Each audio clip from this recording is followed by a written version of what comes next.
hear me, and I don't actually know what's wrong with me at the moment, but I just can't.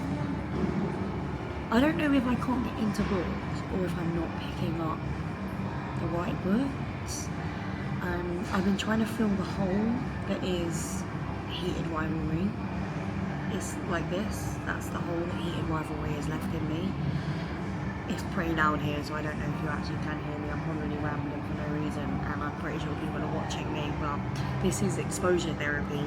I'm 30% in to For the Fans by Nyla Kay, and I just don't know if I can. Like, I always think if someone was to come up to me right now and be like, if you finish that book, something bad is going to happen to you, would I care? And like, if someone came and said that to me right now, I'd be like, okay, and I would go and read something else. So then I'm like, what's the point of me reading it? But then I'm like, not every book I read has to be like my favourite. But then I'm like, why am I wasting time reading books if they're not my favourite?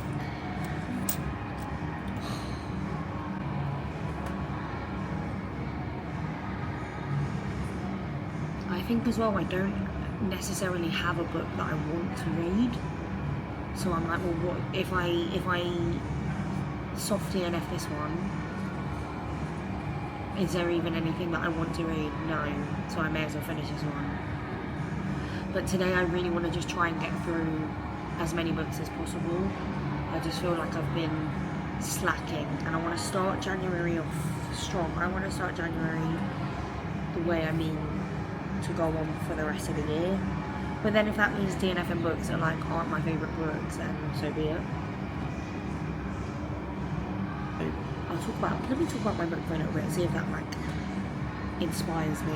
So For the Fans is about two stepbrothers who find themselves in a situation where they need to make some quick moolah, and one of the brothers, a friend, recommends OnlyFans, and there are situations that arise where they may or may not start making content together.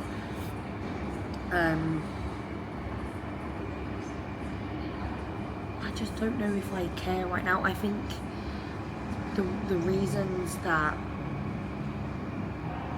like the Game Changers series hit me was that I liked, yes, they were very smutty, but there was also an element of like emotional depth, and it was very much like raw. I'm trying to think of the word now and I can't think of it, but what is that word when you're like emotionally open? Very vulnerable. It felt very vulnerable, the characters, and you felt very protective of them. Right now, I don't like either of these characters. I think they're both insufferable. Okay, another pet peeve of mine. I don't think that this counts as a spoiler, but like if you, I don't know, maybe skip ahead if you don't want to know anything. One thing that I really, really hate is, like, so in this, the stepbrothers obviously hate each other, yeah? And one stepbrother has made it clear, like, just leave me alone, like, just stay out of my way and I'll stay out of yours. And he keeps consistently putting himself in positions where he knows that his stepbrother's going to be there and it's going to annoy his stepbrother, and yet he does it anyway. So his stepbrother's a football player, and he decides to become the mascot for the football team. And then he's surprised when the stepbrother's annoyed, and the stepbrother's like, what are you doing here? Because I get that, like, this is my turf, you don't need to be here, you don't have any interest in football, so why are you now the mascot for the team that I play for? Or like, they live on separate like sides of like the dorm combination or whatever, different buildings. Yet this is the third time now that it's coming up that he's going to go to a party that's like in his dorm building, and he's like, I don't want to go because he's just going to be annoying. Yeah, he is, so don't go. Maybe that just says more about me, but I would just be like, I don't want to see that person, they're going to be there, I'm not going, like I don't care what you say. They give in to the fight, so you're coming, they insist. No, I'm not. I don't.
Baby nephew was born, and so I thought as a present it would only be fitting if I were to get him some of my favourite like baby books, childhood books. We have The Tiger Who Came to Tea by Judith Kerr. I love this story so much, and the illustrations are just beautiful. Look.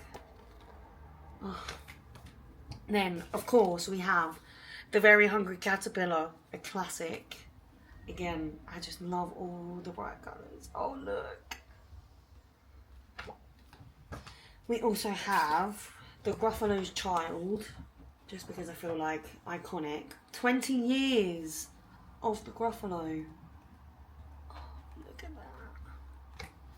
And finally, we have We're Going on a Bear Hunt. I love this story. We can't go under it. We can't go over it. Oh no, we'll have to go through it. So I just love the illustrations in this. So what I want to do now is I'm going to go in and write his name and 2026 and write it. Benson is helping me. He's laying. Can you see? He's laying on the books.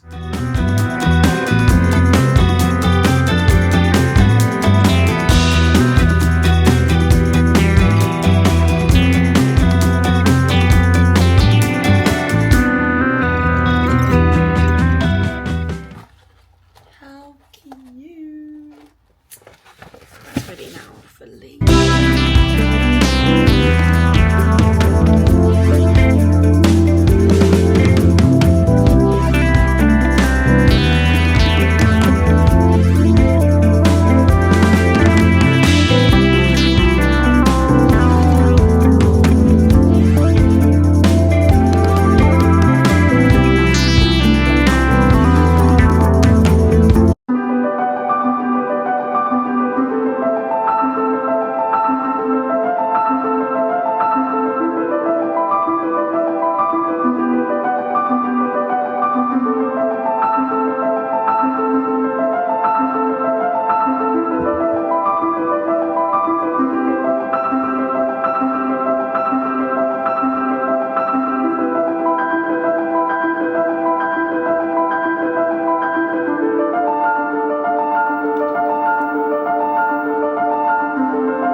update on my cozy bookish day.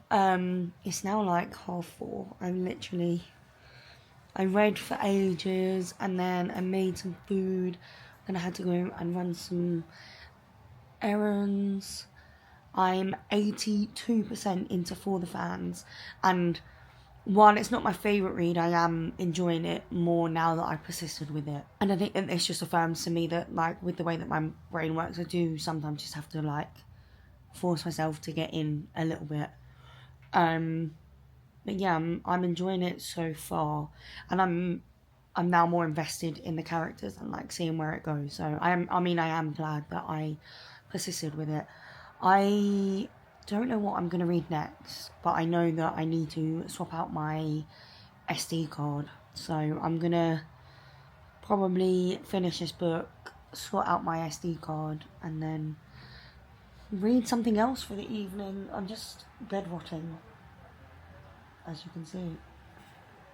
Yesterday, I received my very first Fairy Loot Romantasy book box subscription, whatever you want to call it. The cat has just walked past the camera. Thank you, Benson. So I thought, so that I don't get behind, if I read my Fairy Loot book now, then I'll be prepared for next month and they won't pile up on me. So this is January's book, King of Ravens by Claire Sager. On the back it says, he pulls me against his chest and the world folds into feathers and darkness. And then inside it says, he'll do anything to keep her, she'll do anything to escape.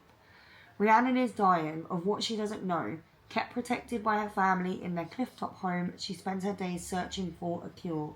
Her world is torn apart when an unseelie king of the dead arrives and gives her a simple choice. Descend to the underworld as his bride, or he'll take her family instead. Trapped in a twisted bargain, Rhiannon is thrust into a world of withered gods, scheming courtiers, and ancient magic, but she refuses to be a pawn in a game she never agreed to play.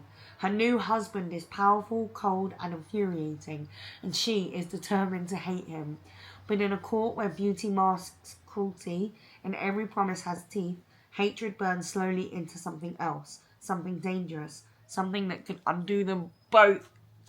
Yeah, that sounds right up my alley. Claire Sager writes darkly addictive romantasy full of slow burn steam, tick, gut-wrenching conflict, tick, and morally grey everyone, tick. Oh, she lives in Nottingham. Look at this art in the back. Oh, crazy. So, yeah, I'm going to read this. I kind of want to just binge it today. How many pages is it?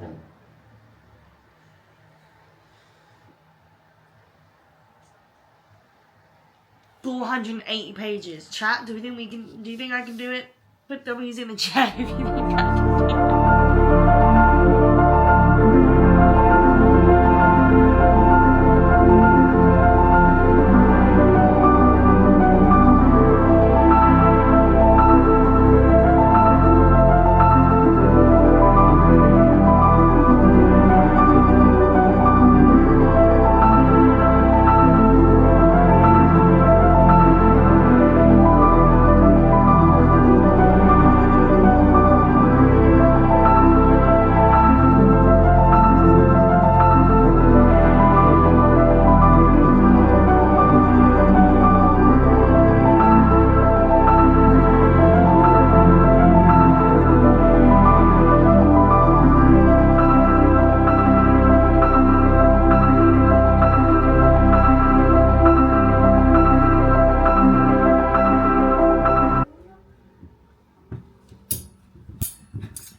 And when I keep this in and I'm posting, No! Yeah, I'm on chapter 5. I'm 30 pages in. Enjoying it already. Yes, really enjoying it. I am excited. So we have Rhiannon already. What I really love is we have Rhiannon, who is the oldest sister. I think she's the oldest sister, and the only one still living at home is her youngest brother, Loden. And just their relationship is so lovely and so sweet. It reminds me a lot of me and like my younger brother, just like their dynamics. But obviously Rhiannon is unwell. She's got like fainting spells, dizzy spells. And so he sort of like put his life on hold to stay behind and look after her instead of, as the older sister, her looking after him. Lovely, love that. And we've just found out that a bargain has been made between her father and the Morrigan. So yeah, I'm excited already. I think this is going to be a good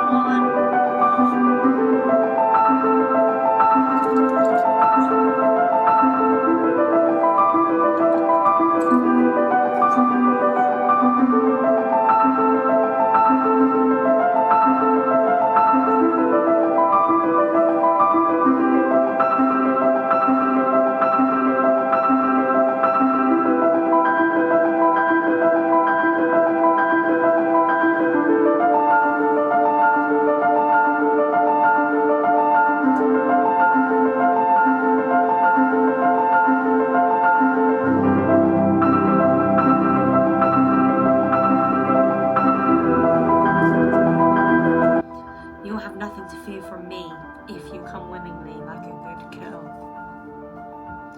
No comment?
Just haven't moved, but I have in fact moved. Crazy, I know. I got to 100 pages into, what's it called? King of Ravens. I am loving it so far. You know, like when you just pick up a book and yes, it may be following the same equation that we've seen in many other romantasy books before. Do I care? No. I'm reading it and I'm just going, yep. This is exactly what I needed right now. Like, this is exactly what the doctor ordered. I'm just loving it. I'm really enjoying it. It's definitely going to be one that I stay up pretty late binging, even though I am at work all day tomorrow. But that's for tomorrow me to care about. I did in fact take a break because I went and spent time with my niece and my nephews, and then I made dinner And then I watched Traitors because tomorrow is the final, so I don't want to like fall behind. So I watched Traitors, which crazy. I think this has been my favourite season of Traitors so far. But then I never watched, was it season 2? Because it got spoiled for me, so I just didn't bother. So I watched that. It's now like 10:30. Harry Styles' new single, Aperture, comes out at midnight. So I'm gonna, that's what, an hour and a half? So I'm gonna lock in for an hour and a half. Then I will listen to his song, and then I'll get cozy and do some reading in bed. I don't know if this book is on Kindle Unlimited. I might have a look,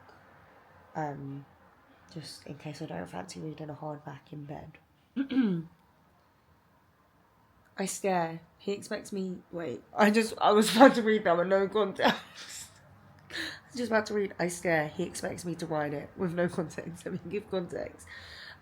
She's walked outside and she thinks there are horses there that she needs to ride. Horses. I stare. He expects me to ride it. I've never even ridden a saber cat before. I'm not sure where to start. What if it runs away while I'm trying to get on its back? This harsh sound comes from the king, irritation clear in its serrated edges. You can't ride. His voice is flat. Of course you can't. I don't see him give any signal, but his horse walks towards me, and before I can back away, the king grabs the scruff of my coat and hauls me onto the saddle before him. Okay. And then, again, I don't catch the signal, but the horse sets off, apparently unbothered by the extra passenger, and we leave the other mount behind. I slip again as we follow the path around a bend, and with a tut, the king fastens his arm around my waist, clamping me to him. I try not to find relief in the way that, despite his demeanour, he is warm against my back. I love a one-horse trope. This is making me 100 pages in, and it's making me want to giggle and kick my feet. This is exactly what I needed. This just restores my faith in reading. Again, not that the books I was reading were bad, they just didn't bring the same emotion to me. This is what, like, I'm 100 pages in and I already want to text all my friends and be like, I've just discovered the next big thing.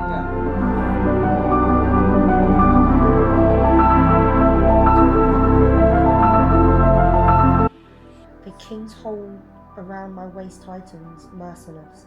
His fingers bite into my hip. I can't tell what's my heartbeat and what's the pounding of hooves eating up the ground as we hurtle across the plain. My eyes water so much I can't make out much of our surroundings, and my focus is on trying to slow my breaths in a desperate attempt to stop my heart speeding any further. You're not going to fall, he mutters in my ear. Stop fighting and lean into me. That's when I realise I'm bouncing with every stride, knees drawn up and halfway into a brawl.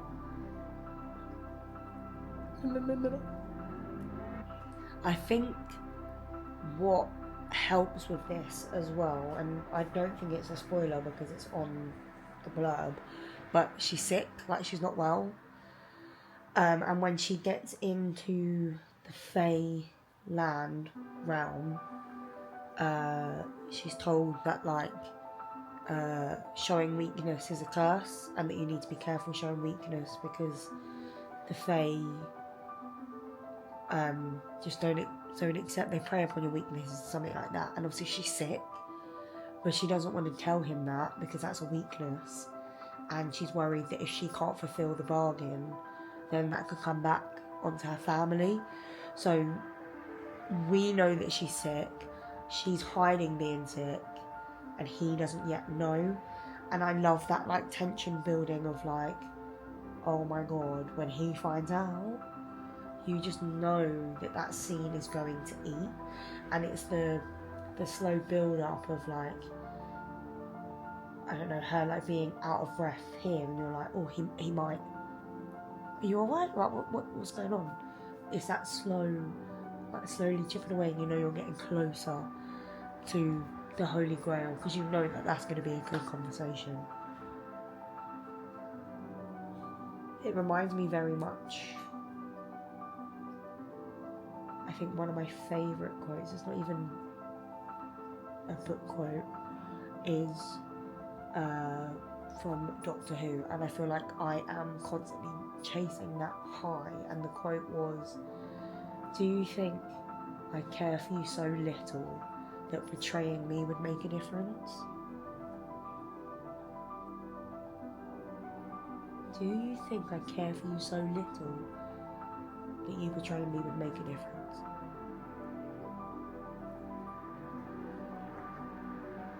Might have to rewatch Doctor Who.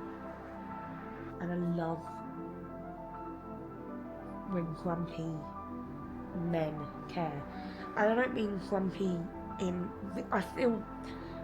Another ramble. I feel like this is where we're going wrong recently with a lot of grumpy sunshine.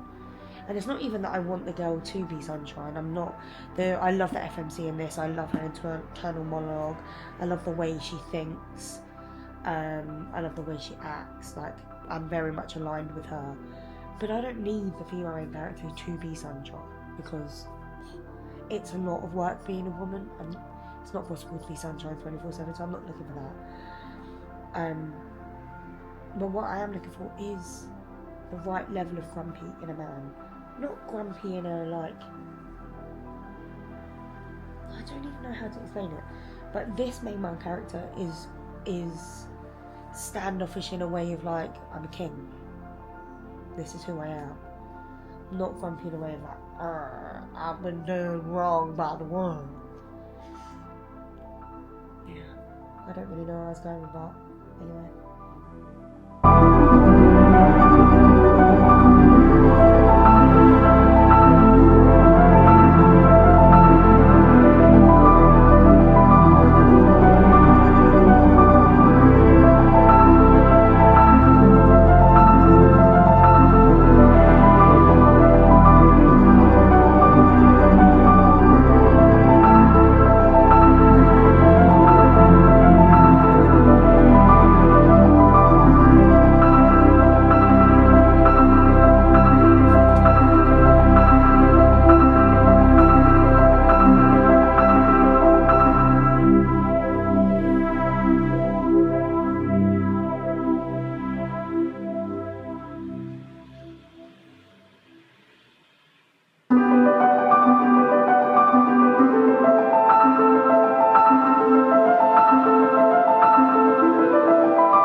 New song, amazing, 10 out of 10. It's now gone midnight. I am going to get cozy in bed. Today has just been a really good, recharging kind of day. It was just nice to just do the bare minimum, because I know I've got quite a few busy days coming up at work, so I feel nice and recharged and ready to seize the day. But I am going to get cozy now, get into bed, read another 100 or so pages of this book, and then I'm going to go to sleep. So, thank you so much for spending a cozy nothing day with me.